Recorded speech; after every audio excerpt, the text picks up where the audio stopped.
And my name is Joel Kenworthy, and I'm the residential peer lead at True North Recovery. I grew up a pretty spoiled kid with my dad. My parents, I grew up through a divorce, and I kind of started rebelling at a young age because my dad lived in the village, and so there wasn't much to do there.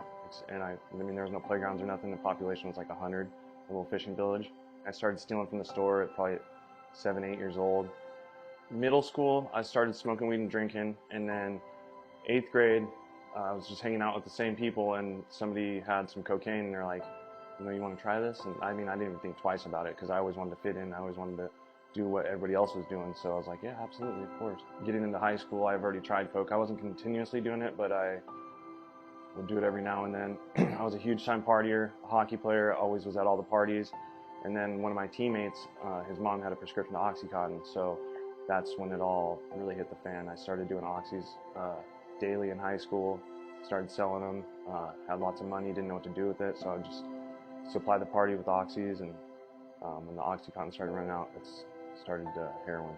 I was shooting up coke and heroin at the same time, and I did that till about 2009, and then I went to my dad, like, I needed help. You know, I didn't know what to do. I was 19 years old, and I had a huge IV drug problem. Throughout my drug progression, I would say, you know, I would smoke weed, and I'd be like, oh, you know, I'll never do coke. Like, that stuff's crazy, you know, I'll never do it. And then, you know, and then I'd end up doing it, and I'm like, okay, well, you know, I'll never smoke crack. You know, snorting coke's okay, but smoking crack, nah. And next thing you know, I'm smoking crack. I'm like, well, I'll never shoot it up. You know, I'll never do meth. I'll never shoot up. And then next thing you know, it just progressed. Everything I said I would never do, I eventually started doing. We know when you're under the influence of drugs, like, you get this bright idea, you're gonna quit. It sounds like a great idea. You really truly think you're gonna quit. And the second, like, you detox and start getting dope sick, it's like, nope, not today. I mean, I've tried that so many times, it's countless. So back in 2009, treatment wasn't readily available like it is today. Like, I didn't know how to come across it. You know, I Googled treatment centers. I found a place in Northridge, California. I was there for about 10 months. Great time. I mean, sunny every day. I was staying next to Cal State Northridge, right across the street, going to meetings in Hollywood, doing all the things, which was awesome. And then I decided to join the Navy out of there. And I went to the Navy. I found out I had hepatitis C. So I got hepatitis C from using IV drugs. So they medically separated me, and I ended up back in Alaska. I started using again. So this continued for about 5 more years. I lost everything, lost my apartment, my truck, I mean, everything I owned. My nightly routine would be, my buddy would pick me up, we'd just go find stuff to steal to support my habit. I was stealing from stores constantly. I mean, I was getting caught with drugs. So in 2019, I was at Wendy's. I had some misdemeanor warrants, and the cops showed up there and arrested me. And I thought I was going to prison I thought I was going to jail for the weekend.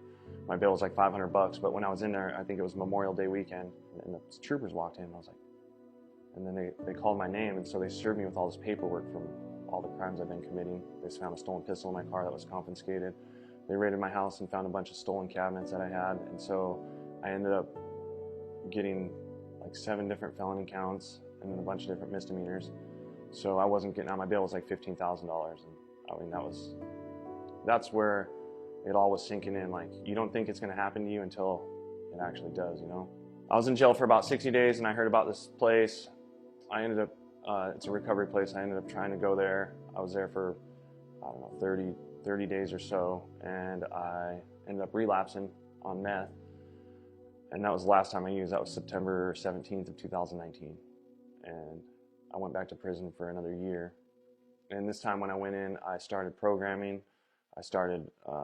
I didn't get any write-ups. You know, I took all the classes I could. I went in front of the parole board a year later, and they let me out a few months early on discretionary parole. And so that was like my major turning point, was after having a little bit of recovery in me and then relapsing and feeling that guilt and shame and stuff. And, you know, so when I went to prison, I mean, everybody still acts a fool there. Like, they're still trying to get high every day and stuff. But I was like, you know what, this prison's not for me. You know, it's for some people, but it ain't for me. So I used that time, you know, to better myself and learn some skills and you know, get an assessment and do all the things I needed to do to get out and better my life, and just so I could, you know, prepare to not go back. I haven't been back since. So I started at baby steps. When I got out of prison, I literally had nothing. Everything got stolen again. And before, I would have been stressed out trying to get all that stuff back. But I mean, I chalked it all up. Like, I just wanted to restart this time. Didn't care about none of that. Didn't want to associate with that old lifestyle whatsoever. So I went into a transition house, you know, and I started there from rock bottom. I started rebuilding my foundation.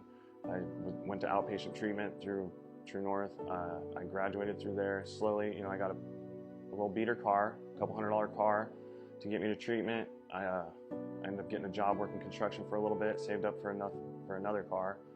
And that's when I started to come work here, and I started saving money since I got here. And I moved from the youth's house. Then I started renting a room from this pastor from one of my churches. I was doing that for about a year, and less than a month ago, I just moved into my own place. I just went to the dealership, and I got approved for a new car. So today, like I said, my life is beyond blessed. The relationships I have today are amazing. You know, I don't have to worry about people having ulterior motives to wanting to see me or do anything. You know, like, I have people that genuinely care, and it's just, I've never had that before. You know, like that true connection of friendship. There's always been ulterior motives but the people I work with today are genuinely my friends, and it's my life today is second to none. Unexplainable, like the things that I've been blessed with. Like, a huge part of my recovery is Jesus Christ, really. Like, I built such a strong relationship with him the last couple years that, just trying to be like him on a daily basis just makes my life better. I'm a productive member of society. Today, there's people that are out there sharing their experience, strength, and hope with the others still struggling. Like in 2009, when I was looking for that, I didn't know where it was, and now today, like, I recover out loud, so those people don't have to look for it, so they know where it's at, so they're not wondering what to do if they want to get clean. Like, it's all over. The place I work for is an amazing organization, and it's changing people's lives. Like, being able to do that. So I quit working construction to come here, and that was the best decision I ever made. Like, I get on a daily basis to hear people say that I've helped them in any way. It's unexplainable, that feeling. My name is Joel Kenworthy, and I'm a person in long-term recovery.